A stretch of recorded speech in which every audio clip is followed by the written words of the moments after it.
You know this man. Maybe he's your friend, your brother, your partner, or maybe in a quiet, honest place. You know this man is you, an adult in a 30-year-old's body, but with the shadow of a 17-year-old who refuses to leave. A boy who dreams of oceans, but is terrified of leaving the safe harbor of his parents' home. This isn't a character flaw. It's a psychological epidemic. And today, we're going to uncover why the curse of the man-child is our generation's secret neurosis and how to break free from it. In mythology, there was a god who never grew old, the Puer Aeternus, the eternal child. Psychiatrist Carl Jung took this myth and turned it into a sharp diagnosis for the modern man, one who remains too long in the psychology of adolescence. This isn't about chronological age, but emotional maturity. It's the inability to trade the promise of potential for the reality of accomplishment.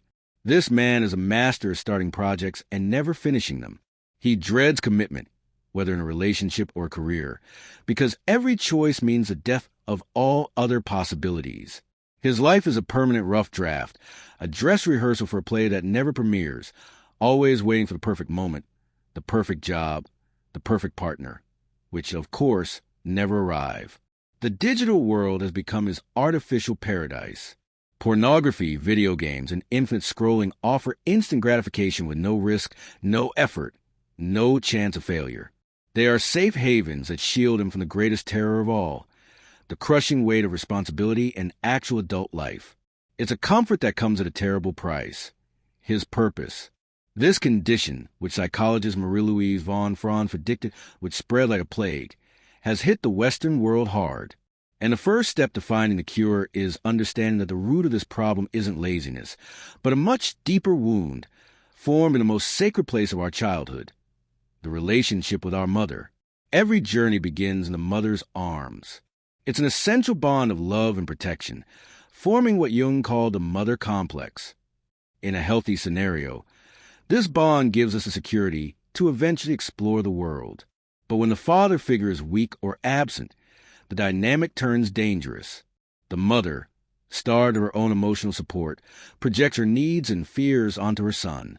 She unconsciously becomes a devouring mother, not out of malice, but out of a suffocating love. She solves all his problems, anticipates all his needs, and applauds his talents without ever demanding he turn them into something real. She keeps him close, not for his sake, but to fill her own emptiness. He becomes her reason for living, and his independence becomes a threat to her. The result? A man who, even as an adult, unconsciously seeks a substitute mother in his partners, expecting the same level of unconditional care and tolerance for his irresponsibility. He never learned to support himself, to fix his own mistakes, to make a tough decision alone. Her voice became his conscience, and freedom sounds like abandonment. This is a difficult topic. I know. Many men resist this idea for years. If this is already hitting close to home, drop a like to let me know we're on the right track. It's an acknowledgement that looking into the shadow is the first courageous step to becoming a whole man. If the mother connects us to the inner world of comfort, the father's archetypal role is to be the bridge to the outer world. It is he who must symbolically sever the maternal bond and introduce his son to the challenges, rules, and harshness of reality. The father teaches by example how to work, how to compete, how to get back up after being knocked down. Our ancestors understood this perfectly. They created brutal rites of initiation. In the middle of the night, the elders would tear the boy from his bed, away from his mother, and subject him to a symbolic death of his childhood. He was sent into the wilderness to survive alone. Upon his return, he was no longer a boy. He was a man, welcomed into the tribe as an equal. Today, those rituals are gone. And worse, fathers are largely absent, either physically absent due to work or emotionally absent, trapped in their own crises and unable to provide that initiation. A father who hasn't found his own place in the world cannot show his son the way. This absence creates a deafening void. The boy is never challenged, never pushed from the nest. He grows up without a model of mature, strong, and functional masculinity. He's left orbiting his mother, the only son his universe has ever known, never discovering that he himself could be one. So, how does this eternal child manifest day to day? The first symptom is a fragile arrogance. He feels special, destined for great things, but does nothing to achieve that greatness. He criticizes the success of others as luck or selling out, while secretly envying them, paralyzed by the fear of trying and discovering he might not be so special after all. Another clear symptom is a phobia of routine and long-term commitment. The idea of a 9-to-5 job or a marriage sounds like a death sentence to his freedom. But this so-called freedom is a prison, as it prevents him from building anything solid and lasting. His life becomes a series of exciting beginnings and bitter ends. He lives in a state of provisional life, the temporary apartment, the just-for-now job, the no-labels relationship. Nothing is permanent, because committing would mean admitting that youth is over and that time is running out. He is the spectator of his own life, never the protagonist. This disconnect from reality creates a deep anguish, a constant feeling that something is missing. Do you recognize these symptoms in yourself or someone you know? Share your experience in the comments, anonymously if you prefer.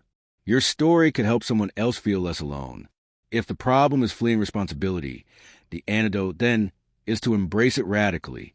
The journey to heal the Puer Aeternus is not comfortable. It requires, as the Archetype says, a symbolic death. You must kill the boy inside, so the man can be born.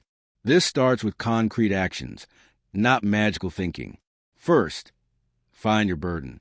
Take on responsibility that is yours alone. It could be paying your own rent, caring for a pet, or starting a project and committing to finishing it, no matter how imperfectly. The goal is an immediate success, but building the muscle of discipline through sustained effort. Second, descend into reality. Trade the world of ideas for the world of action. Instead of reading about starting a business, register the domain name. Instead of dreaming of the ideal partner, ask someone out and risk rejection. Embrace failure as a teacher, not a verdict. Character is forged in the arena, covered in dust and sweat. Third, and most difficult, do the inner work. Seek psychological separation from your mother. This doesn't mean blaming or abandoning her, but recognizing her influence and starting to make decisions based on your own internal compass, even if she disapproves. This is a process of individuation, of becoming who you truly are, not who your mother or the world expects you to be. To leave the shore of childhood is terrifying. It requires the courage to face oceans of uncertainty with no guarantee of arrival. But as André Gide said, one cannot discover new oceans unless he has the courage to lose sight of the shore. Adult life, with its pains, its bills, and its heartbreaks, also offers something that eternal youth never can: meaning. Purpose is not something you find.